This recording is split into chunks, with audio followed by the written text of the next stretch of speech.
ബസന്ത്, വീഴ്ച ഉണ്ടായിട്ടുണ്ട്, അതിലൊരു സംശയവുമില്ല. പക്ഷേ ഇനി കുറച്ച് ദിവസങ്ങൾ കൂടി മാത്രമേ കുംഭമേള അവസാനിക്കാൻ ബാക്കിയുള്ളൂ.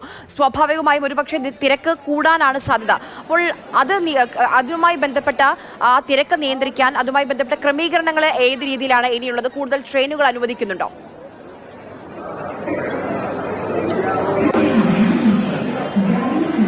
അല്ല, കൂടുതൽ ട്രെയിനുകൾ ഇപ്പോൾ പ്രഖ്യാപിച്ചിട്ടുണ്ട്. ഞാൻ നേരത്തെ പറഞ്ഞ പോലെ ശനി ഞായർ തീയതികളിൽ പ്രത്യേക ട്രെയിനുകൾ അവർ ഏർപ്പെടുത്തുന്നത് ആളുടെ വരവ് കൂടുന്നു എന്നുള്ളത് കൊണ്ടാണ്. ഇനി ശിവരാത്രിയുടെ അന്നത്തുള്ള സ്നാനം ഒഴിച്ചു കഴിഞ്ഞാൽ അവസാനിക്കുന്നു.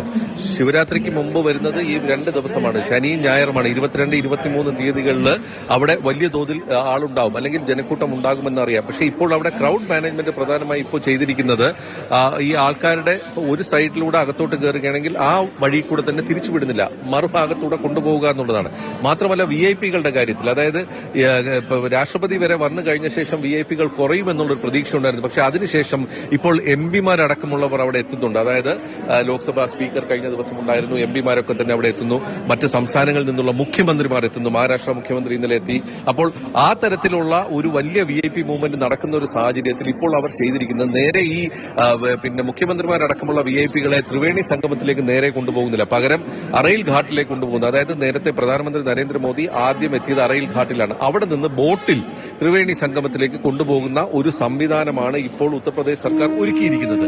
ഇത് VIP-കളുടെ കാര്യത്തിൽ. പക്ഷെ നമ്മൾ ആലോചിക്കേണ്ടത് കോടിക്കണക്കിന് വരുന്ന സാധാരണക്കാർ അവിടെ എത്തുന്ന ഒരു സാഹചര്യമാണ്. നടന്ന് 18 കിലോമീറ്ററോളം നടന്നു വരുന്ന ആൾക്കാരാണ്. പ്രയാഗ്രാജ് റെയിൽവേ സ്റ്റേഷനിൽ ഇറങ്ങി അവിടെ നിന്നും കാൽനടയായിട്ടാണ് പലരും 18 കിലോമീറ്ററോളം ത്രിവേണി സംഗമത്തിലേക്ക് പോകുന്നത്. അവിടെയുള്ള ഒരു മറ്റൊരു പ്രശ്നം, പലരും അവിടെ വന്ന് ത്രിവേണി സംഗമത്തിൽ നിൽക്കുകയാണ്, അല്ലെങ്കിൽ താമസിക്കുകയാണ്. 1-2 ദിവസം അവിടെ നിൽക്കുന്നത്. നമ്മളിപ്പോൾ ശബരിമല പോയി വിരി വെക്കുന്നത് പോലെ ത്രിവേണി സംഗമത്തിൽ ആൾക്കാരെത്തി അവിടെ ഭക്ഷണവും കൊണ്ടുവന്ന് അവിടെ കഴിക്കുന്നു എന്നുള്ള സംവിധാനം, അത് ഒഴിവാക്കാൻ പോലീസ് ഇപ്പോൾ പലപ്പോഴും ശ്രമിക്കുന്നുണ്ട്. അതായത് അവിടെ നിൽക്കാൻ ആരെയും അനുവദിക്കുന്നില്ല. ത്രിവേണി സംഗമത്തിൽ നിങ്ങൾ സ്നാനം ചെയ്തു കഴിഞ്ഞാൽ അപ്പോൾ തന്നെ അവിടെ നിന്ന് പോകണമെന്നുള്ളൊരു നിർദ്ദേശം പോലീസ് നൽകുന്നുണ്ട്. പക്ഷേ ഇത് സ്വാഭാവികമായിട്ടും വിശ്വാസത്തിന്റെ പ്രശ്നമാണ്. വിശ്വാസികൾ അവിടെ എത്തിക്കഴിഞ്ഞപ്പോൾ ഭക്ഷണം വരെ കൊണ്ടുവന്ന് അവിടെ ഇരുന്ന് കഴിച്ച് കിടന്ന് താമസിച്ച് പോകുന്നവരുണ്ട്, വെളുപ്പിന് കുളിച്ചിട്ട് എന്നാലും അവിടെ തന്നെ തങ്ങുന്നത്. അപ്പൊ ഇതൊരു വേറൊരു രീതിയിലുള്ള ഒരു ക്രൗഡ് മാനേജ്മെന്റ് ഒരു വിഷയമായിരുന്നു. ഞാൻ നേരത്തെ പറഞ്ഞ പോലെ ഇതൊരു ഹൈപ്പ് വന്നു 144 കൊല്ലത്തിൽ ആദ്യമായിട്ട് എന്നുള്ളത്. ഇത് കഴിഞ്ഞ എത്രയോ വർഷങ്ങളായി സ്ഥിരമായി നടക്കുന്ന ഒരു സംഭവം മാത്രമാണ്. 12 കൊല്ലത്തിൽ ഒരിക്കൽ വരുന്നതാണ് ഒരു സ്ഥലത്ത്. 4 കൊല്ലം കൂടുമ്പോൾ രാഷ്ട്രീയമായിട്ടൊന്നും അല്ല ഈ വിഷയം.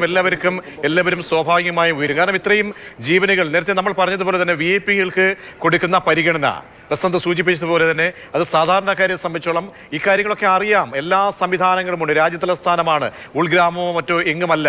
അപ്പോൾ തികഞ്ഞ വീഴ്ച, തികഞ്ഞ അനാസ്ഥ, ഏതൊക്കെ പോയിന്റുകൾ കേന്ദ്രീകരിച്ചാണ് നമുക്ക് ആ പരിശോധന നടത്തേണ്ടത്?